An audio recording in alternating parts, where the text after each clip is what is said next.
Good evening, I'm James Ezimoha and you're watching AnewZ. Let's see your headlines. US President Donald Trump selects a design for a $175 billion missile defense system. Top finance officials from G7 countries begin three-day summit in Banff to discuss Ukraine and the global economy. The informal summit of the Organization of Turkish States officially adopts the Budapest Declaration in Hungary.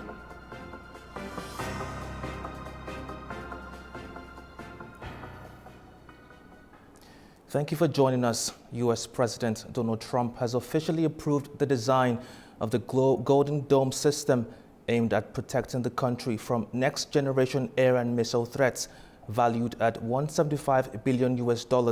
The project is expected to be fully operational within 3 years. Trump says the system will be the most powerful defense shield ever built.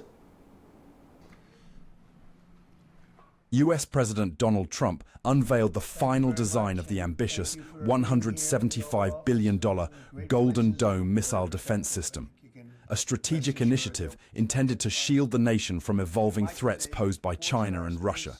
This design for the Golden Dome will integrate with our existing defense capabilities and should be fully operational before the end of my term. So we'll have it done in about 3 years. Once fully constructed, the Golden Dome will be capable of intercepting missiles even if they are launched from other sides of the world and even if they are launched from space. And we will have the best system ever built. As you know, we helped Israel with theirs, and it was very successful, and now we have technology that's even far advanced from that. It's amazing how easy this is. The project is included in Trump's proposed One Big Beautiful Bill, which Congress has yet to approve. The Golden Dome for America is a game changer.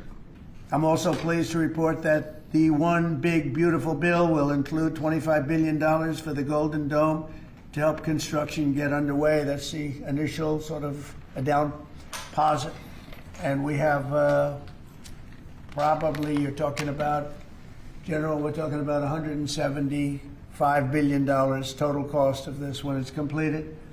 This afternoon, I'm also announcing that I will appoint, very importantly, General Gutlein to lead the ambitious new effort as the direct reporting program manager for the Golden Dome. The Pentagon says full construction could take decades, with space components alone costing up to $542 billion over 20 years. The system aims to detect and destroy missiles at all stages, using hundreds of satellites. Trump says it can intercept missiles launched from anywhere, including space. Small expansion. We say we will protect the homeland from cruise missiles, ballistic missiles, hypersonic missiles, drones, whether they're conventional or nuclear.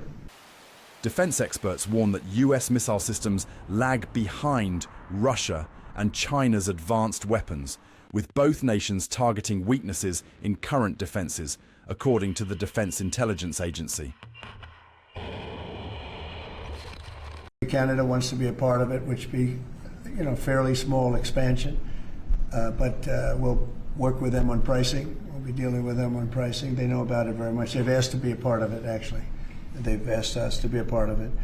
I think it's something that is great, if you can afford to do it. Inspired by Israel's Iron Dome, the new Golden Dome will be larger and more versatile, targeting hypersonic missiles and space-based threats with advanced technology. We think it's going to be about a little bit less than 3 years, and we'll have a big phase-in very early. We're starting immediately with $25 billion. It'll cost about $175 billion completed, but we think in 2.5 to 3 years.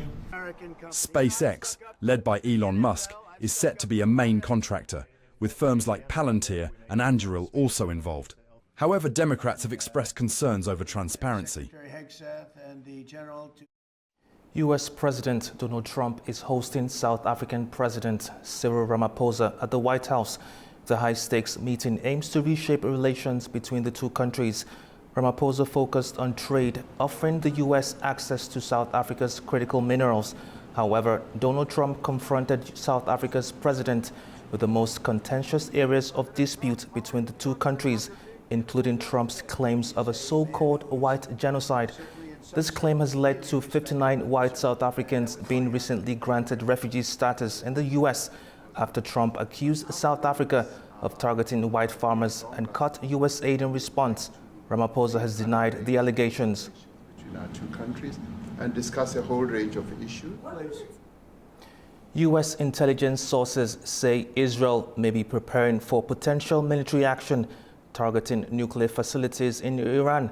This comes as diplomatic efforts between Washington and Tehran continue amid heightened regional tensions. Ubi Shabanda has more from Washington, D.C. U.S. intelligence officials are telling American media that they have obtained new intel that indicates that Israeli forces are preparing to launch strikes deep into Iranian territory in order to target underground nuclear facilities that are believed to be central to Iran's ability to develop a nuclear weapon.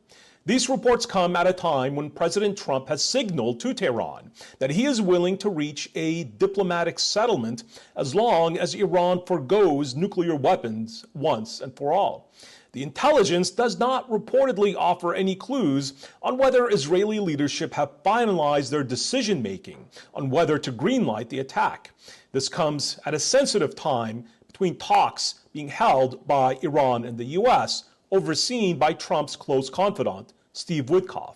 An Israeli attack is still possible even if a deal is signed between the U.S. and Iran, if the Israelis do not believe that Iran will end all of its uranium enrichment. It's a process that can be used to build a nuclear bomb. Per reports leaked to the media, U.S. intelligence has surveyed Israeli military movements, such as the preparation of certain types of air munitions and a high rate of readiness following military exercises that could all be preparing prior to launching an Iran strike. President Trump sent a letter to Iran's supreme leader, Ayatollah Khamenei, back in March, where he said that he is prepared to negotiate a deal with Iran on its nuclear program and to open trade talks, but that the talks cannot be overly drawn out and endlessly delayed, per the letter that President Trump sent. White House officials have said that ongoing talks will likely only be given weeks to prove fruitful. Otherwise, the Trump administration could resort to military options or support an Israeli strike against nuclear facilities that have been built by Iran deep beneath its mountains. Military analysts assess that Iran's military position currently is particularly weak, with most of its long-range missile facilities and strategic air defenses having been destroyed by the Israeli Air Force in October. The Israeli military, if it does choose to strike, will likely require some U.S. support, such as the refueling of Israeli aircraft while they're in the air, and the provision of specially designed bunker-busting bombs needed to reach sensitive nuclear sites buried deep underground. A report last year by the Institute for Science and International Security revealed that Iran has completed the construction of tunnels connected to its suspected nuclear site of Natanz. The construction of underground fortified sites shielding advanced centrifuges could allow Iran to produce weapons-grade uranium without fear of being destroyed by long-range airstrikes. Both Iran's Natanz nuclear facility and Fordow fuel enrichment plants are believed to be at the center of Iran's nuclear ambitions that many Western intelligence officials believe could also be used to assemble a nuclear weapon in the near future. Talks between the U.S. and Iran remain fixated on the issue of uranium enrichment. Suspicions remain high in the West that Iran could use any level of uranium enrichment capacity towards weaponization rather than just for civilian use. Special Envoy Steve Witkoff has publicly stated that the U.S. will not allow even 1% of enrichment capability for Iran, and that any deal must include the importing of enriched uranium from the outside. Ubi Shabanda, Washington, D.C., AnewZ. Finance ministers from the G7 nations are meeting in Banff, Alberta in Canada for trade talks, global growth and Ukraine. Finance ministers from the G7 nations have gathered in Banff, Canada for a 3-day summit. The meetings will focus on trade tensions, China's growing export surge, and financial support for Ukraine. Canadian Minister François-Philippe Champagne said Ukraine's reconstruction could cost more than $500 billion and confirmed Canada will continue backing Kyiv. Seeing the report from the IMF that the reconstruction effort in Ukraine is going to be north of $500 billion US dollar over a decade in order to rebuild this country, build back better together. And today was a moment that we could share. There's a lot that we could do together. We talked about energy infrastructure. We talked about infrastructure like roads, ports, railway. We talked about defense technologies. We talked about energy. Ukrainian Finance Minister Sergei Marchenko, attending despite Ukraine not being a G7 member, urged stronger sanctions on Russia. He also called for the lowering of the $60 per barrel G7 price cap on Russian oil. The summit takes place under a changed political landscape. Since returning to office in January, US President Donald Trump has threatened to cut Ukraine aid and pressed Kyiv into a critical minerals deal. His new tariff policy has triggered unease among G7 allies, with countries such as Japan, Germany and Italy facing possible tariff hikes by July. US Treasury Secretary Scott Bessent is also pushing allies to take a tougher stance on China's export-driven economic model, which Washington blames for overcapacity and market disruption. The talks will also cover artificial intelligence, cybersecurity, and ways to crack down low-value shipments from China, which the US links to fentanyl smuggling. These meetings set the stage for next month's G7 Leaders Summit in Kananaskis. Russia rejects Ukrainian and European accusations that it was trying to delay the peace process, but said no decision had been made yet on a venue for talks. This was after being asked whether the Vatican could play host. On Tuesday, Italian Prime Minister Giorgia Meloni confirmed Pope Leo's readiness to host talks. As the Vatican emerges as a possible venue for the next round of peace talks, Russia has yet to respond to the proposal, but denies accusations from Ukraine and European leaders that it's intentionally delaying the process. Italian Prime Minister Giorgia Meloni confirmed Pope Leo's readiness to host talks and thanked him for his commitment to peace. The push for a ceasefire gained momentum after US President Donald Trump spoke separately with Vladimir Putin and Volodymyr Zelensky, calling the Vatican a powerful symbol for negotiations. Kyiv remains open to dialogue, with Zelensky reiterating his willingness to meet Putin directly and explore different formats. He also said a high-level meeting involving the US, Ukraine, Russia, European countries and Great Britain is being considered potentially in Turkey, the Vatican or Switzerland. Despite these efforts, Zelensky's advisor, Mikhailo Podolyak, said recent diplomacy, including Trump's calls, has not led to major progress. Ukraine continues to demand a full, immediate and unconditional ceasefire. Moscow says it is ready to discuss a memorandum on a future peace accord, including ceasefire terms and timing, but insists the next move must come from Kyiv. Foreign Ministry spokesperson Maria Zakharova accused Ukraine's European allies of blocking direct talks, but said those attempts have failed. Meanwhile, Ukraine's allies impose new EU sanctions on Russia. Germany's foreign minister stressed that Europe expects an immediate ceasefire while welcoming Ukraine's willingness to negotiate. US Secretary of State Marco Rubio said Russia may present its ceasefire proposal soon, allowing Washington and partners to assess Moscow's seriousness. However, the US has warned it may withdraw from talks if no progress is made soon. Analysts caution that with Washington potentially reducing its role and Russia showing little urgency, the path to peace remains uncertain and depends heavily on what happens next. Pope Leo XIV held his first general audience at the Vatican, marking an historic moment for the Catholic Church. As he was driven through St. Peter's Square atop the Pope Mobile, he was warmly welcomed by thousands of pilgrims and visitors. The pontiff stopped several times to bless infants, waving and smiling at the cheering crowd.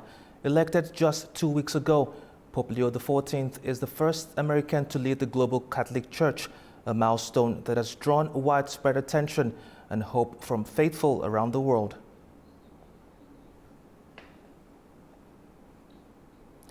A former high-ranking Ukrainian official has been shot dead outside his children's school in the Spanish capital, Madrid. Police say the assailant who shot Andrei Portnov remains at large as investigators try to understand whether the attack was politically motivated, personal, or something else entirely. Here's more on the story. Andrei Portnov was previously a member of the Ukrainian parliament and a senior aide to former President Viktor Yanukovych. He was gunned down outside his children's school in Madrid. When emergency services arrived, they found Portnov dead, having suffered at least 3 gunshot wounds. The attacker reportedly fled into nearby woods. Local media suggest he may have received assistance, possibly from a second man on a motorcycle. Portnov was once one of Ukraine's most powerful political figures, serving as a senior aide to ousted President Viktor Yanukovych. After the 2014 revolution in Ukraine, Portnov fled the country. He returned briefly after President Zelensky was elected, but left again after being sanctioned by the US Treasury. It remains unclear who ordered the killing or why. Authorities have deployed drones and a helicopter to track the assailant, but so far no arrests have been made. The federal police in Brazil have uncovered a Russian spy operation where individuals possess what appears to be legal documents without connection to Brazilian roots. They have since issued alerts with the help of Interpol. Brazil's federal police have uncovered a long chain of Russian spy operations based in the South American country.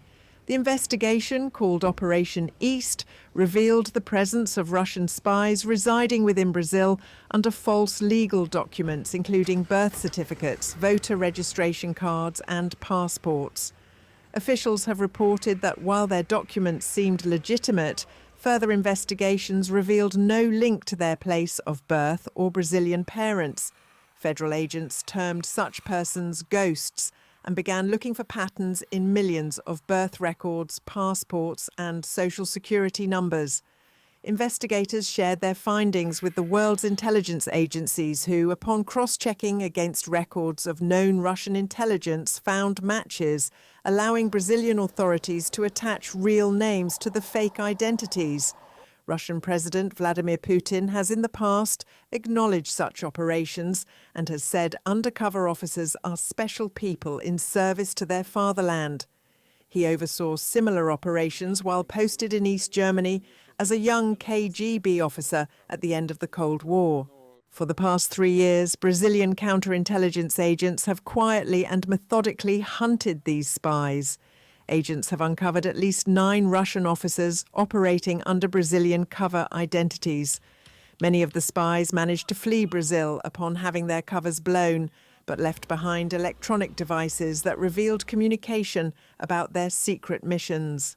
In response to their findings, Brazil, with the help of Interpol, issued a series of alerts and circulated the names, photographs and fingerprints of the spies. Brazil's investigation has dealt a devastating blow to Moscow's spy program. It eliminated a cadre of highly trained officers who will be difficult to replace. At least 2 were arrested, and the others that retreated will most likely never work abroad again. In Germany, 5 teenagers, including a 14-year-old, have been arrested, accused of plotting far-right terror attacks. Authorities say the group was radicalized online and were planning to burn down migrant shelters and silence political opponents. German police have dismantled what they describe as a teenage terror cell, a far-right group called the Last Wave of Defense, allegedly plotting attacks on asylum seekers and political opponents with the aim of undermining Germany's democratic system, according to federal prosecutors. Authorities say 5 teenagers, aged 14 to 18, were arrested in the operation. In total, 8 suspects linked to the group are under investigation, including 3 others between 18 and 21 who were already in custody. All suspects hold German citizenship. Early morning raids hit 13 locations across 5 regions, with over 220 officers involved. German Interior Minister Alexander Dobrindt confirmed that the phenomenon has been around for quite some time.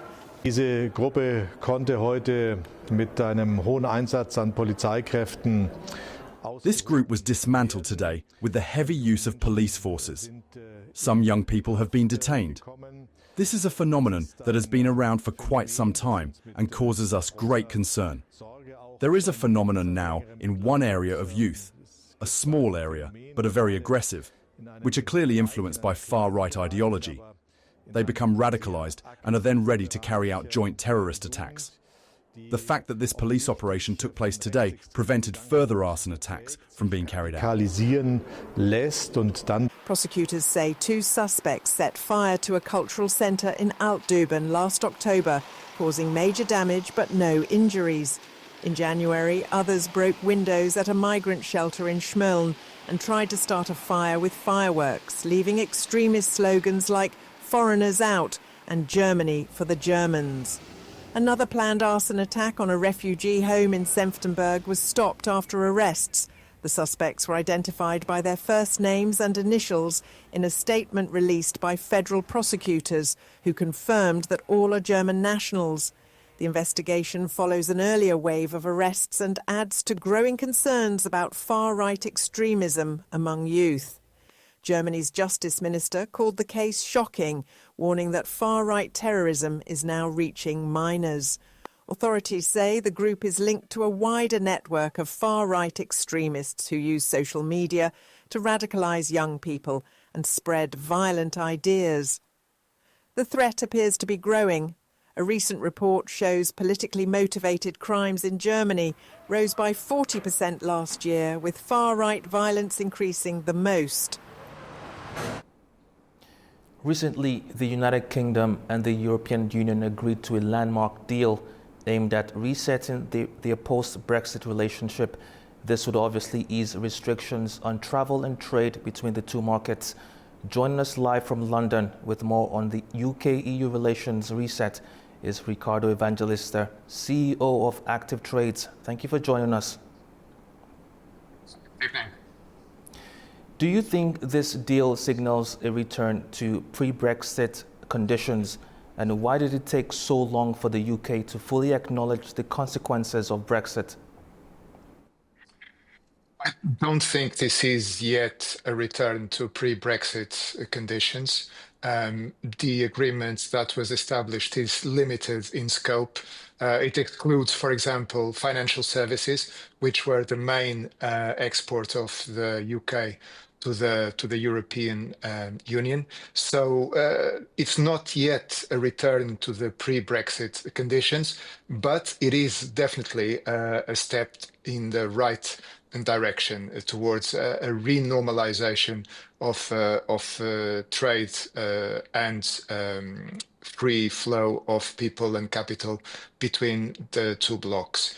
Now, the reason why it has taken so long for us to get to this stage and for the United Kingdom to accept that it had to change their stance somehow in relation to Brexit, it's the domestic political dynamics of the United Kingdom. So Brexit remains a toxic subject in the UK, which is heavily politicized.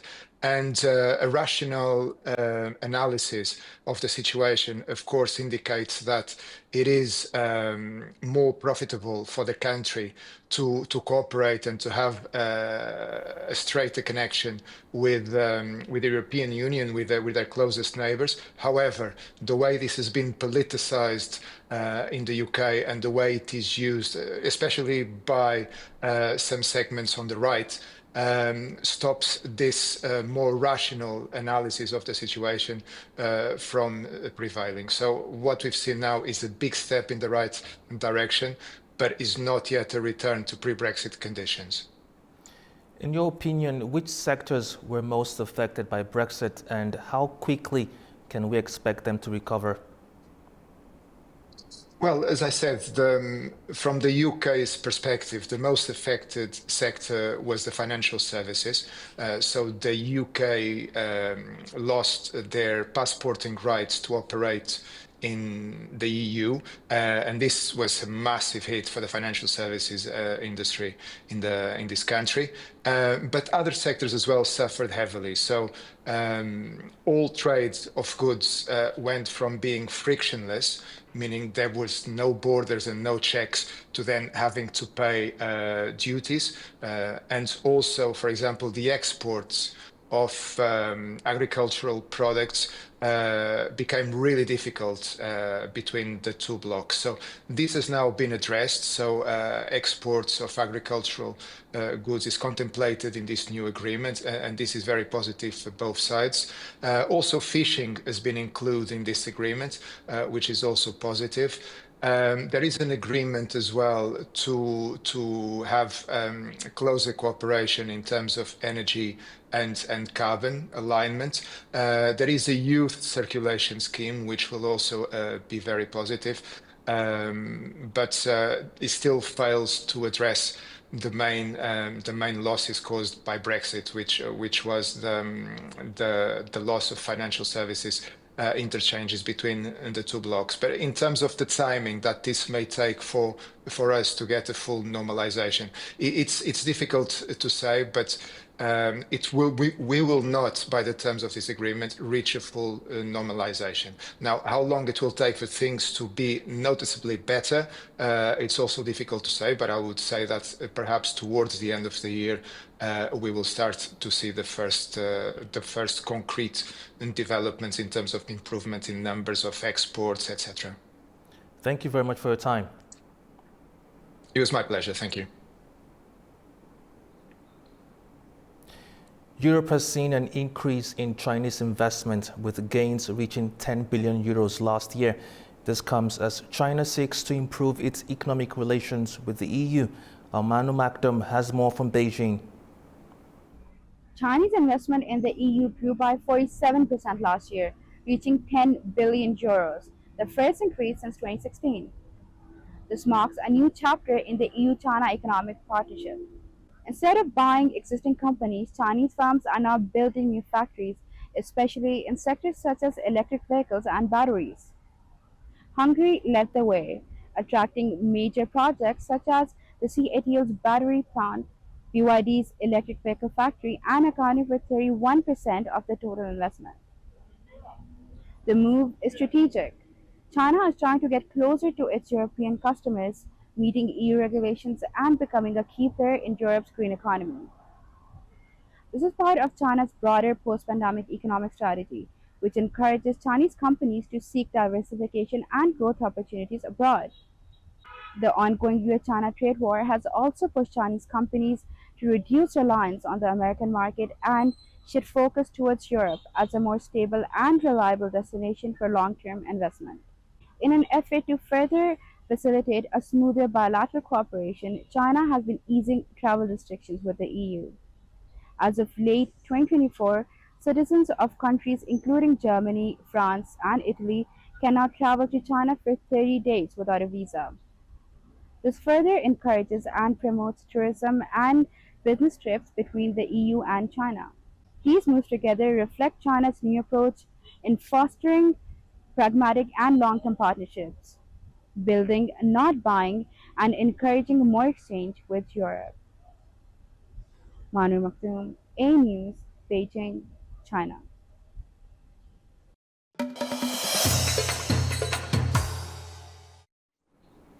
The Turkish States Summit was held in Budapest, Hungary, marking the first of its kind on European soil and in an observer state. Leaders from across the Turkic world met to strengthen regional unity, enhance economic cooperation, and address common security challenges.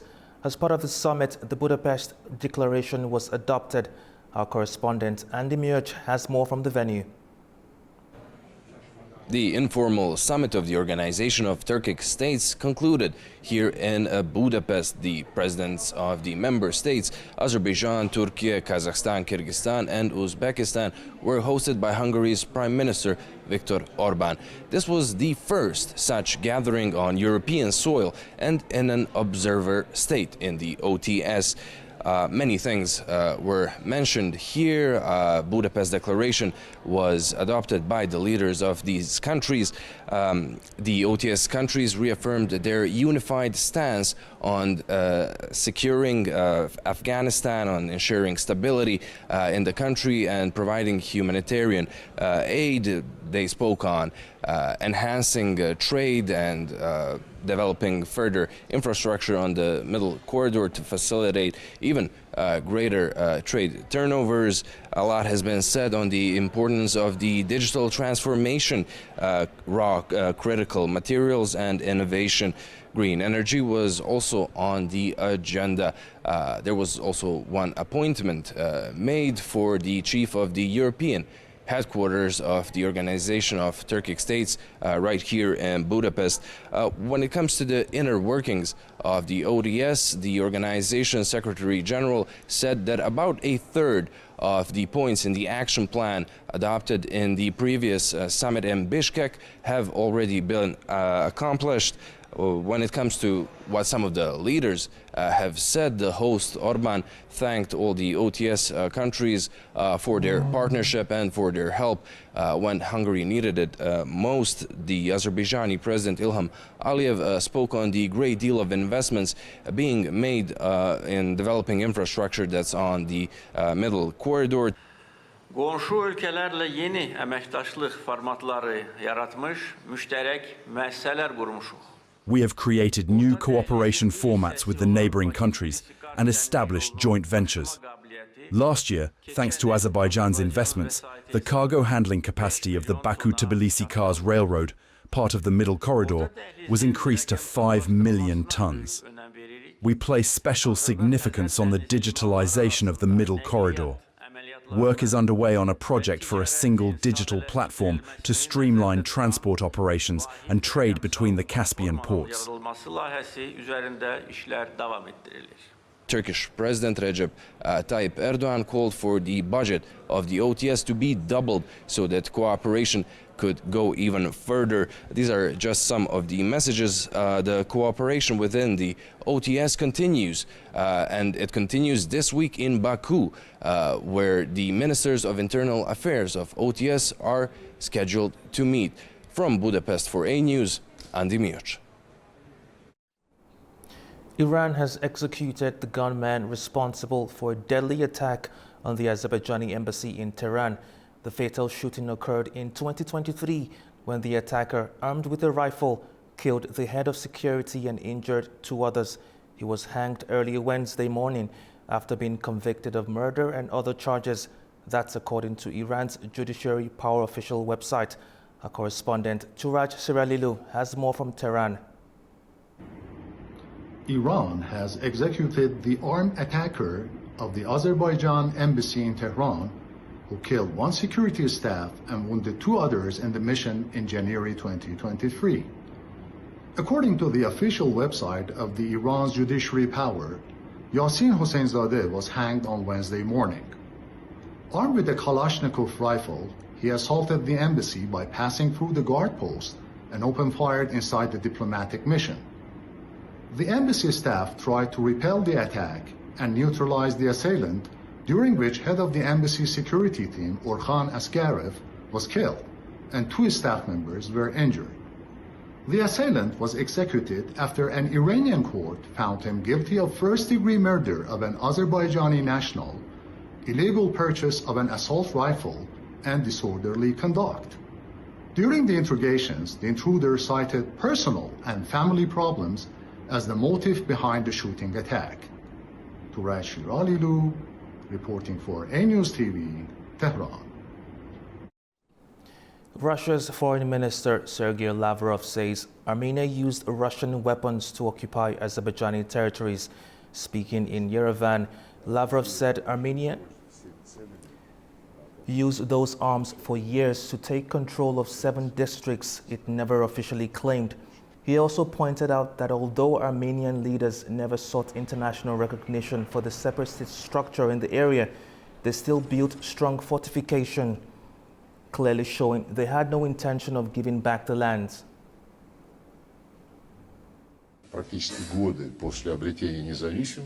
Let me remind you that Armenia, for almost all the years since gaining independence, used Russian arms as well, including during the occupation of 7 Azerbaijani districts to which it had never officially laid claim.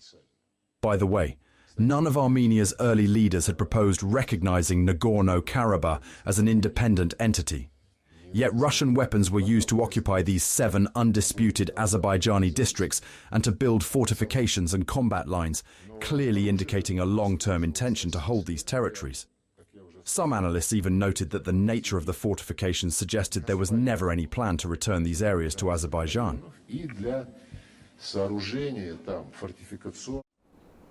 Earlier, our Bakhtir Hassanov spoke with Akmad Ali, director of the Caucasus Policy Analysis Center, about Russian Foreign Minister Sergei Lavrov's recent claim that Armenia used Russian weapons to occupy Azerbaijani territory. Well, it's very revealing, especially in the context that for the last couple of years, Armenian leadership, they were constantly saying that Armenia is moving away from Russia. It is moving toward the world, it's moving toward Europe, it's moving toward the United States.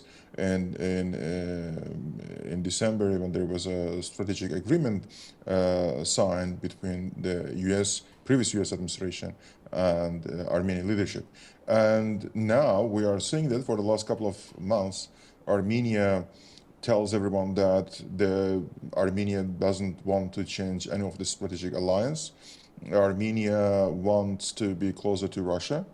Prime Minister Pashinyan visits Farright on 9th of May, and it all the following developments demonstrates that all of those messages that Armenia was sending to European Union, to the United States for the last couple of months, they were not true, basically, putting it very simply. So that is, in that context, what we are hearing from Russian MFA that perfectly fits to this picture that Russia also understands its liability on certain issues, and Russia feels that its role in all of those issues that Armenia complains that should not be, from Russian perspective, that should not be, that should be properly analyzed. So that is why Lavrov puts out Russian vision about how Russia assisted Armenia all of those years in the past, and even in the recent developments, Armenia got its well-needed assistance from Russia. Mm-hmm. So I believe in this context we can clearly declare that those messages that we were witnessing for the last couple of months from Yerevan and Moscow, this visit changed everything. All of this perception that we have in South Caucasus, the perception that exists in European capitals, they do not fit to this picture, to the messages that we are hearing from now, that Armenia is moving away from Russia. So that is why I believe that this is a great return of Armenia to Russian bloc, to the Russian camp. And in this context, I believe that in the upcoming weeks or months, there will be even more interesting statements and possibly actions followed. The World Health Organization has raised concerns about the ongoing deportation of Afghan refugees from Pakistan, warning that the large influx is putting severe pressure on Afghanistan's already fragile healthcare system. The World Health Organization has sounded the alarm over the continued deportation of Afghan refugees from Pakistan, saying the influx is placing immense strain on Afghanistan's fragile healthcare system. In a statement, WHO said it is working alongside partners to deliver emergency health services at the Torkham border crossing, one of the main entry points for returning refugees. These returnees, many of whom arrive in poor health, are being treated for a range of conditions, including respiratory infections, malnutrition, and waterborne diseases. WHO warns that the return of thousands of refugees from neighboring countries, particularly Pakistan, could push Afghanistan's already stretched healthcare infrastructure to the brink. The country is facing a storm of humanitarian crises, from severe drought to chronic food insecurity to widespread displacement and repeated outbreaks of infectious diseases. According to WHO estimates, more than 100,000 Afghans were forced to return from Pakistan in April alone, and that number continues to rise.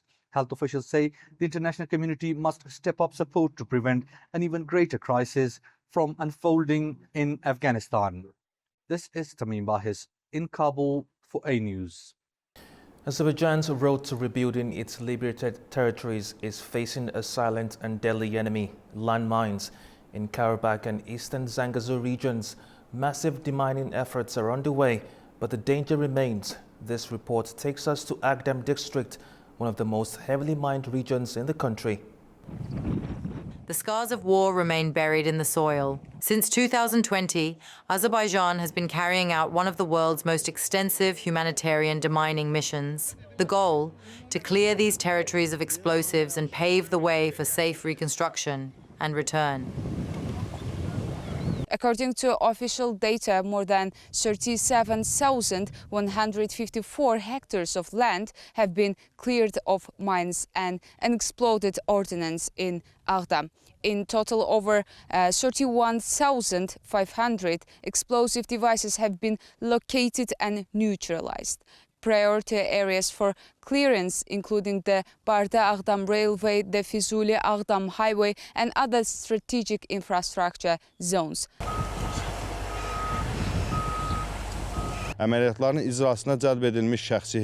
During this activity, our personnel have undergone high-level training, and as a result of the head of state's instructions, they have been equipped for the effective implementation of clearance activities. Our mission is not only technical, it's about protecting lives. Every mine we remove brings us one step closer to safely rebuilding homes, roads, and entire communities in Karabakh.